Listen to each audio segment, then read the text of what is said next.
Hi there, I'm Grandma Kay. Welcome to my channel. Today I am excited to have the opportunity to be with Aime Hutton, Inch by Inch Empowerment, and Tammy Plunkett, who is a coach for women, empowering women. The three of us are here today to talk about purpose, power, and empowerment of mothers and daughters. And so we'll begin today with introductions, and then we have 5 questions for our guests today, and between the three of us, I think we'll offer some pretty awesome suggestions and tips. Tammy Plunkett, who is okay, so now I'm getting feedback, which is very interesting. So I'm going to move over to Tammy, and I'll go deal with the feedback. Three of us are here today to talk Go ahead and introduce yourself, Tammy. Purpose, power, and empowerment of mothers and Hello, I'm Tammy Plunkett. I am a life coach, a certified professional life coach, and I work primarily with women in making sure that they are on the path that they want to be on and helping them find their next step in life. So I do personal development coaching, and I also do business coaching, and I also do wellness coaching, and all of them have to do with empowering women into the choices and authentic self. Awesome point. Choices. We talked about that, and so that's gonna be part of our theme tonight as well, I believe. Yeah. We'll move on to Amy. Amy, can you introduce yourself? Hey everyone. So thanks, Kim and Tammy, for doing this idea, and it's just awesome. So I'm over in Calgary, Alberta. Through the magic of YouTube and Google Hangouts, we got this to happen. So I'm really excited to begin with. So who am I? So my name is Amy, and what I do is I assist and empower the next generation of girls, teen and tweens, to believe in themselves when they think no one does. Reason being is I have so many mothers come to me and say, where were you when I was 12 or 13 or 14? And my response to them is, I was being really teased and bullied between grades 3 and grade 8. And that's why I do what I do today with Inch by Inch Empowerment. Fantastic. Thank you. I'll introduce myself. Didn't really do that. I'm Grandma Kay. This is my channel. I coach moms of girls who are 9 to 13, and I encourage them to have guilt-free relationships. I don't want to see any mother have guilt passed on through the generation, either before them or after them. So that's me. Okay, so question number 1. Ladies, are you ready? Yes. Okay. Question number 1. How do you see women and girls building their self-esteem? We'll start with Amy. So how do I see women and girls? Say the question once more. How do you see women and girls building their self-esteem? Building their self-esteem. Thank you. They are building their self-esteem as they think they can. Some of them aren't at all, in my opinion, because they don't have tools. They don't have people like Tammy and yourself and myself guiding them along in their journey of life. For girls especially, to have role models. So if mom isn't able to figure herself out and to empower herself, then she's doing her best that she can as a mother for the child, yet she could use some tools to be her best self, and therefore, in turn, help her daughter empower and be her best self. Mm-hmm. Great. Thank you so much. Tammy, how do you see women and girls building their self-esteem? Pretty much what Amy said is that if a mother is portraying herself as her authentic self, then she's able to build her daughter, and in many ways it is being vulnerable and being compassionate and being accepting of everything that your daughter shows up as, and then that allows you to build them. So it has a lot to do with the positive feedback on everything that they do is okay, and everything that they say and want to be is okay. And invariably, women have to feel that about themselves as well in order to model that for the children or teen girls. Right. Yeah. You know, it's interesting. One of the things I was thinking when you were mentioning that, Tammy, is you know, how quick and easy we are to judge ourselves. Oh, yeah. As women, as moms as well, but women in general, I think, you know, ride this sort of wave of, you know, not deserving, or, you know, when it comes to motherhood, I don't deserve to be happy or fulfilled or get to my purpose, because I'm going to put that on hold, and I'm going to take care, I'm going to put everything into my daughter, and seeing them achieve. But the irony is, if your cup isn't filled, if you don't have the juice, then you can't fully give. Would you agree? What do you think? Absolutely. Yeah. The best gift you can give your child is to work on yourself. Yeah. And to take care of yourself. Yeah. Absolutely. Yeah. And you know, that's a piece that I'd like to see for mothers, you know, model for their daughters, right? Is the self-care. Okay, so we'll move on to question number 2. Ready? Yep. How can mothers and daughters support each other in being confident and present in their own power and their own esteem? Tammy? This is huge. This is something I've done with my daughters, and we are very open in declaring our authentic self and then that inner critic self. And we name it. I name it when my own inner critic is coming into play and degrading myself and putting myself down and saying I'm not enough. And I name it when my kids are doing it. And they name it when I'm doing it. And we're all sort of holding each other accountable to being our best selves. So that's part of how we can support each other, is cheering each other on and knowing what our goals are and getting to them. You know, it comes down to that carrot and stick, right? And it's like, are you looking for compliance? Are you looking for them to do and to be authoritarian, or are you looking to raise up your child? Yeah. I really like that you're allowing them to hold you accountable. Absolutely, yeah. It's not fun all the time. No, but you're open to it, and it raises awareness all around, right? Yeah. So all of you doing that. Aime, how do mothers and daughters support each other being confident and present in their power? This goes back again to, as we were saying earlier, the mother feeling confident in her own skin. And there's a line I like to share with adult women who I've worked with, and it's, you pay taxes, right? You pay money for city taxes. Well, if you think about it this way, is you own the sidewalk because you're paying for it. So you have to walk on the sidewalk like you own it because you're paying taxes for it. Right. So if the moms and other adult women in the world can walk with that confidence and uprightness and stand and say, this is who I am, yes, I wear feathers in my hair, and you know, I like to wear bright colors, then that's cool. And that's fine. If you want to wear like suit jackets, then that's fine too. It's all about being comfortable in her own skin. Yeah.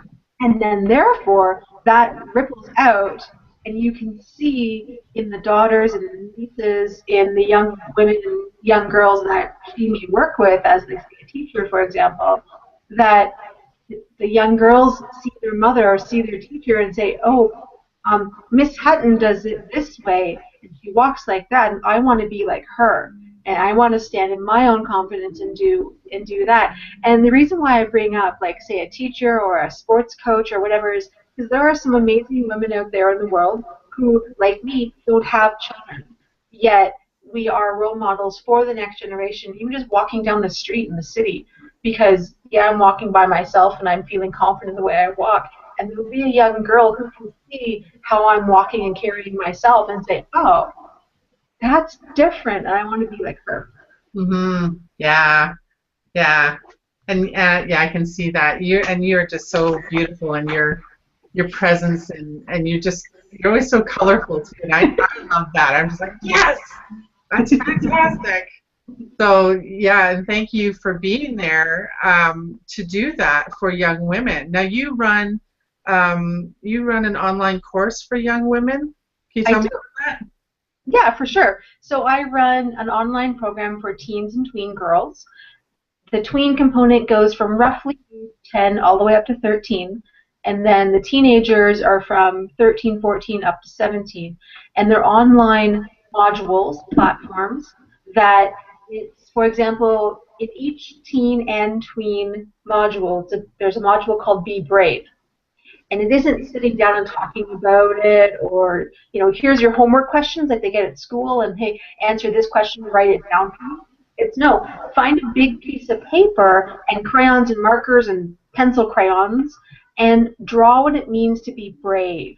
You're going to make a mural, make a collage, and then take a picture of it, post it to the homework, the module, and tell me about it. Write about it that way. So it gets them being creative and thinking without realizing they're learning. For example, I also run live workshops. So say, for example, what happened last year was a dance company brought me in for a 4-hour workshop, and it was all about being brave. So they did these activities as a group in person, and I had a young woman, she was 16. I had 33 girls age 11 to 17. This girl was 16 and a half, and she was walking around the whole time with a box of Kleenex, and she was just red-nosed and just really not feeling well. She didn't want to be there. And she came up to me, she goes, Miss Amy, I don't want to be here yet. I am, and I said, thanks for coming. Like, I'm grateful that you're here.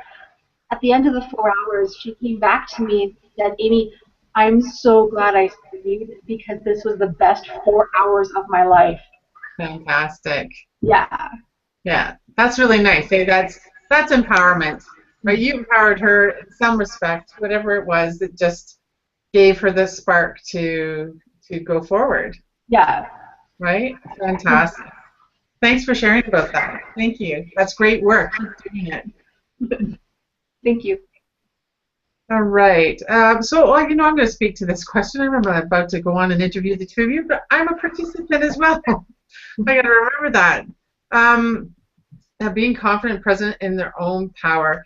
I think there is a big piece about parenting that we believe that we have to be separate or authoritative. Tammy, you mentioned that earlier. That we are in a place where we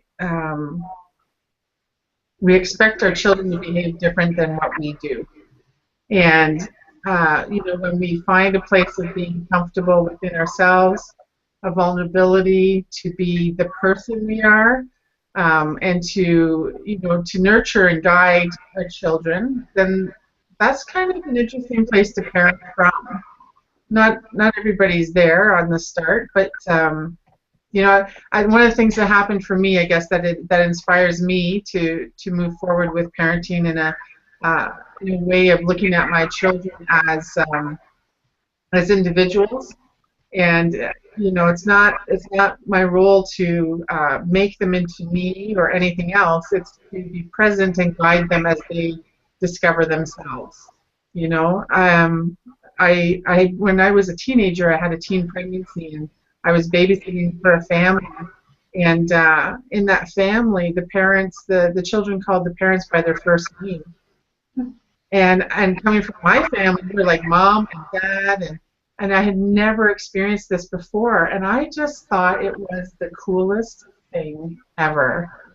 And it totally eliminates the authority, right? We create the hierarchy of in our home. I'm the dad, I'm the mom. We have authority. Well, if instead you're Mary and Bruce and Kim and right, everybody's got a name. We are people in the home, and then we mutually are on one plane with respect to each other. And I think that's especially important to play that role, whether it's about names or not, but to think about how you can enjoy your daughter's presence for who she is, right? Just for who she is. And unfortunately, sometimes there's characteristics that just drive you nuts. But that's not the end of the world, right? People go on to live and be happy and to produce and find a purpose in this world, and why would we not celebrate that? And as women, I think we struggle a little bit with that in general, because I will digress and discuss a little bit about, on Facebook, where we quickly put each other down for what?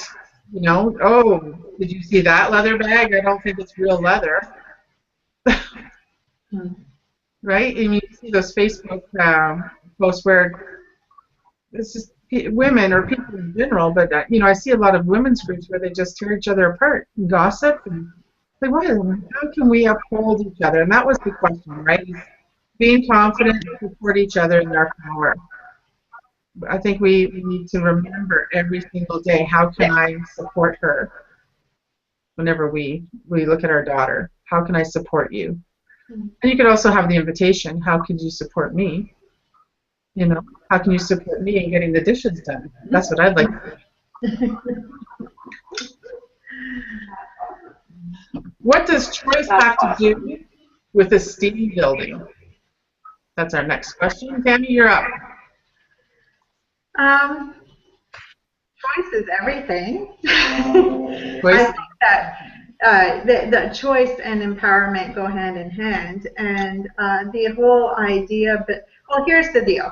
My background is in coaching, and in coaching, you do a whole lot of helping someone become motivated and make a choice and follow through on a choice, holding them accountable to that choice. A lot of time as a parent, we're doing that with our kids every day. We want them to do their homework willingly, to actually do it themselves, and to follow through on their actions.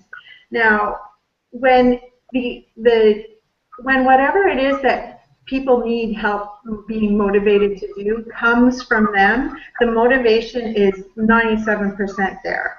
If it's a choice of your own and you actually want to do what it is that you're doing, the follow through comes way easier. So it's always having the sense that you're in a position of choice and in a position of being empowered. Now, I want to bring up the topic of esteem, because as you were talking about that whole leather purse on Facebook, it jarred a memory, and I do not remember the woman's last name. I really wish I did. It's Kristen is her first name with a K, and she has a TED Talk out, and she's written a book about self-compassion. And in the TED Talk, she talks about the difference between self-esteem and self-compassion.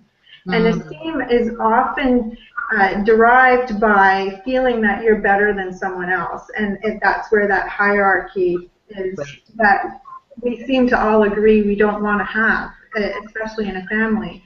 Whereas compassion, you're actually looking for what is the same about you and the other person. What makes you both human, right? What makes you both have the same, we both bleed red, so that I just wanted to bring that up about the whole esteem building. And then I wanted to bring in the fact that we need to be compassionate with ourselves and compassionate with our daughters, and they need to be compassionate with themselves and compassionate with us. But that has nothing to do with the question, which was about choice. And yeah, that's what I wanted to say, is that if someone is at choice, they're much more likely to follow through. Right. Yeah. Good point. Okay. Do you have more to say about the choice piece? Do you want to take more time to do that, or we come back to that? I think I said it. Yeah. This looks like you have more to say. Yeah. No. Okay. I've got lots to say. I could talk for hours, but I'll let. Move to Aime then. Aime, what do you think about? What does choice have to do with esteem? Oh, choice is huge.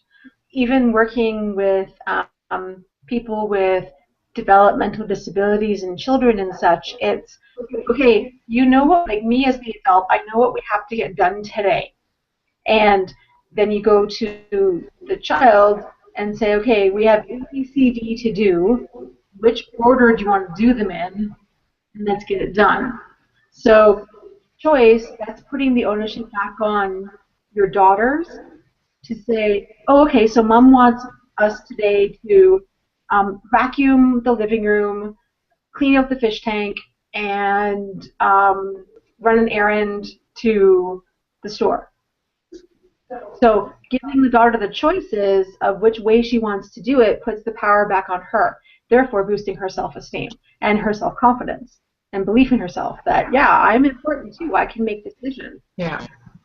And that's the way, there's been some teachers that I've worked with too, with children, and that's how they run the school. And example, here's the math questions that we have to do today. There's 10 of them. Do you want to have me, the teacher, teach you this and do a worksheet aspect to do the questions? Or are you confident enough in yourself that you can take those questions and go find the answers on your own in the textbook or wherever and come back and tell me? And then I can remember when I worked with a young boy in grade 2, and he was doing ordinal numbers, so first, second, third, fourth, fifth, and so on. And the way he was able to describe it back to the teacher was he made little like plasticine figurine little blobs of hockey players, and he labeled them 1st through 12th. And he was able to give that back to the teacher and say, this is what ordinal numbers are, and it made sense to him. Yes. So thinking about your daughters, have her experience and express her learnings of what she wants to do in whatever the tasks you're doing, and give her, this may sound a little hard for some mothers, yet A, trust your daughter, B, give her the space to show you she can do it, and let her go. I remember saying to a friend of mine in Ohio who has a now 10-year-old daughter, and we were out, I was visiting them, and we were in a marina on a dock, and my friend, the mom, was very, very protective about her daughter, and she's like, oh, we'll say Sally, stay close. And I had to say to my friend, I'm like, she has a life jacket on. You're in shouting distance of her. Let her go.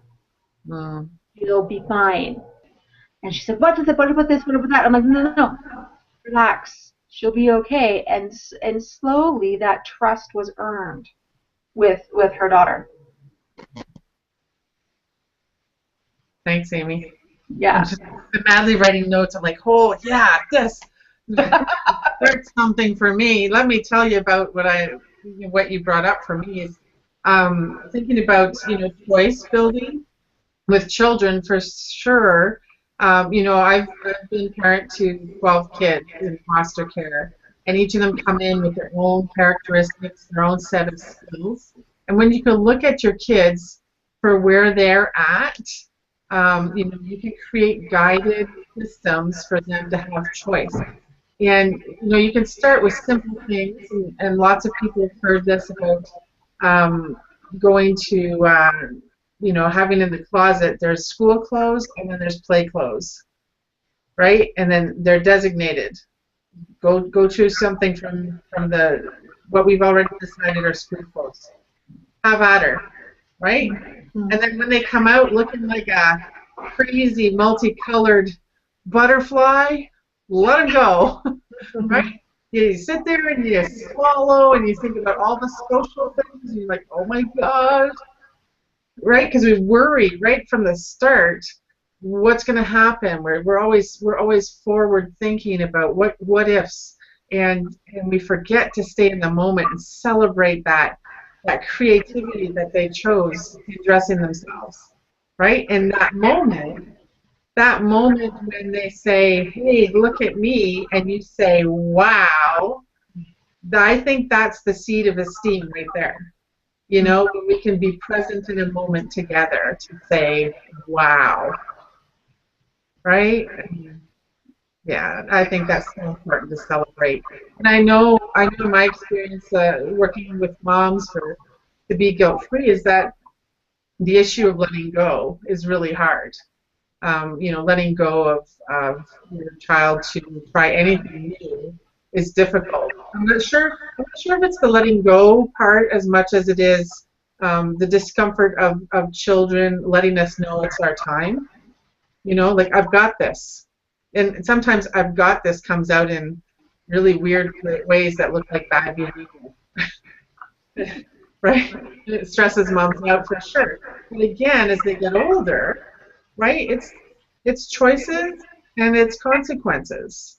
It's and how can you support them, you know, as they grow, but have within safety grounds, growing, and then allowing them to have the consequences. Like, wow, you spent your allowance on, you know, the iPod. Yeah, there's no more allowance for the entire month. I'm sorry you can't buy chips. You know, you made a choice. And that, you know, that's a simple one, but it's painful for them.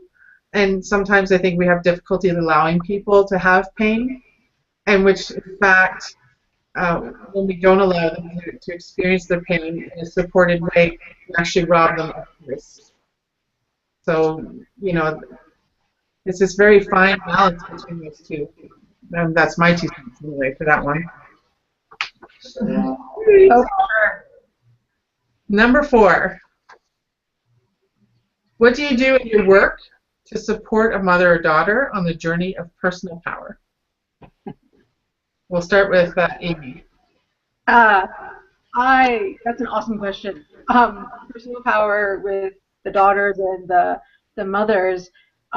Thinking back to the online programs that I do, there are almost every module has some sort of activity that is situated with family.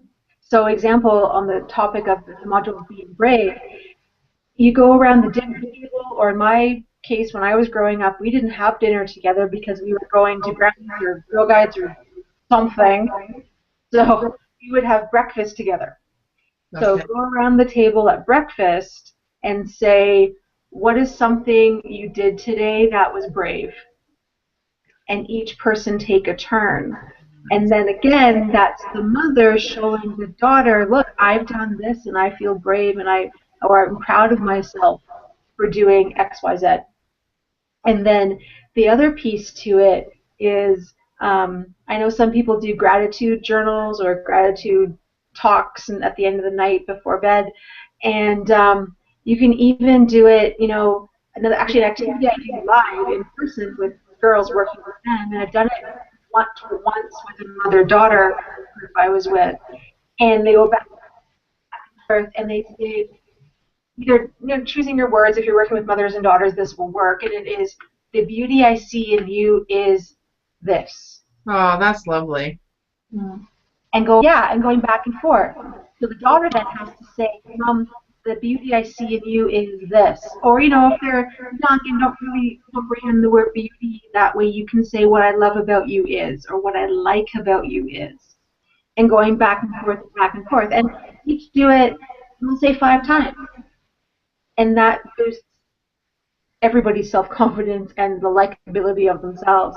And that just also opens up that trust factor between the mother and the daughter.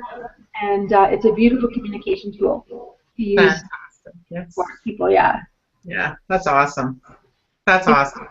I love that. I think I might use part of that at my conference day coming up. Yes, go ahead. And Tammy, what about you? What do your work do to support mothers and daughters? I'm going to steal that from Aime too. Just do it with my own daughters. I support mothers and daughters by working with the mothers. I really don't work very much with daughters. That being said, I've had quite a few women that I've worked with who were moms who were going through a rough patch with their teen or tween, or and a lot of the time I'm working on helping them not feel like anything that's going on with the child is a reflection on them. A lot of times we own, as parents, anything that's going on as like, oh, what will the Joneses think of me because, Sally is doing drugs, God forbid, what are people going to think about me? So a lot of times it has to do with really empowering the woman and having her feel comfortable in her skin, having her realize in her skin and inside, having her realize I work on the outset with every single one of my clients. We help define who their true authentic self is, what their core values are, and what their life purpose is. And from there, we also work on a lot of times what the family motto is or the family purpose. And I often refer to the family as a team, which I never really thought of that whole Bruce and Jane instead of mom and dad. But we do work at making sure, because a lot of times I work with blended families as well. And for them to really take on this team identity that everybody's going to work together. So a lot of what we're saying today is getting on that even keel and getting rid of that hierarchy. That's what I'm hearing. So that's what I do to support moms. I work one-on-one with clients. I also do a lot of talks and workshops, building the moms up, and I'm a published author. I have a book out called Being Human. I also blog for the Huffington Post, and I'm working on my second book, which is Being You, and it's how to be your authentic self when trying to fit in the world. Awesome. Yeah. So right there, it's just so empowering. Do you not do an online course as well? The Mini Mind Body Makeover is an online course. It's a 30-day, 6-module self-learning. Right. Yeah. Yeah. Okay. And self-learning. Yeah. Fantastic. Thanks. Thank you. So what are the things? What do I do to support mothers and daughters in their personal power? So every November on Daylight Savings Day, I run a workshop for mothers and daughters, and it's a bonding day. And the whole purpose of that day is for mothers and daughters to come together, have lots of hugging, learn about communication, do different crafts and things that are going on. There's 4 different workshops to experience in the day. There's some fun things like makeup and photography, and so the day is dynamic. I really try to weave in some reflection on what your relationship is about, and for me that's a great day to witness and support mothers and daughters having some quality time. And that's for girls that are 9 to 13, and the reason that I chose that is because I want to be part of supporting a bond with young women and their mothers before they start to become distracted in the world of the teens. When you hit 14 and 15, that's just about leaving. It becomes, everything is about leaving, right? Moms have babies and then they grow. They grow away from us. But purposely create that bond. That's what I enjoy doing. And one of the things that I also enjoy doing is working with moms who, again, have children of various ages, but moms who find themselves disciplining their children. It might be over the top. I've yelled at my children, I'm so bad. I help them learn about what's the difference between guilt and what's shame, and how to change that dynamic in your thinking. I do work with moms in a group as well to talk about or educate about, what is guilt. Our group's on Facebook. It's called Guilt Free Moms, so you're welcome to check it out. And from there, just really want to empower moms to be in their best place, to understand that they have the best knowledge they have in the moment. Really, and forgiveness ends up being a big part of that in all the conversations I have with women, with moms, with groups of moms, with talks. I love being on the videos, and please hear my encouragement through the video. Right? And it's such a great format to share and try to inspire other women, and I do that as well. I do a lot of community support. I'm just so impassioned about women finding their purpose and not feeling badly about doing that, or being in the world. no matter what it is. Like, it's just, there's a place for everything in the world, and women deserve to have that place as much as anybody else. You know, that's what I support in my work. Number 5. This is our last question. If there's one thing you have to say to encourage mothers and daughters in moving into their power of business esteem, what would it be? One thing. Oh, it's like painful. All right, I'm going to start with you, Tammy. Oh, geez. One thing. One thing is to be in this one present moment and dig in deep and look for that kernel of you that is attached to the greater purpose of humanity. That one little kernel of divinity has your back, knows all of the wisdom that has ever existed in the world. And that part of you is where you need to go to make decisions. And if you honor that part of you and you sit quietly in that space, you'll never go wrong. You'll never feel like you're less than. You'll never doubt the decisions you're making with your children, because that part is your best self. That's awesome. Now switch screens because I was going to check about questions. So here, let me pop back to the screens. And thank you for that, Tammy. You're welcome. Amy? Oh, wait, it's Amy. What? Oh, there you are. No, you didn't pop up on my screen. Oh, okay. One thing.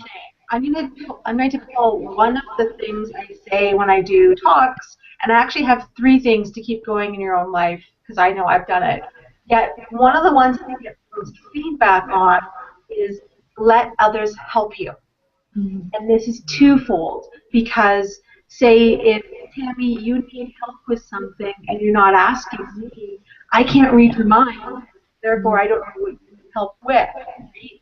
So it's the asking for help, and then on the flip to that, it's receiving help.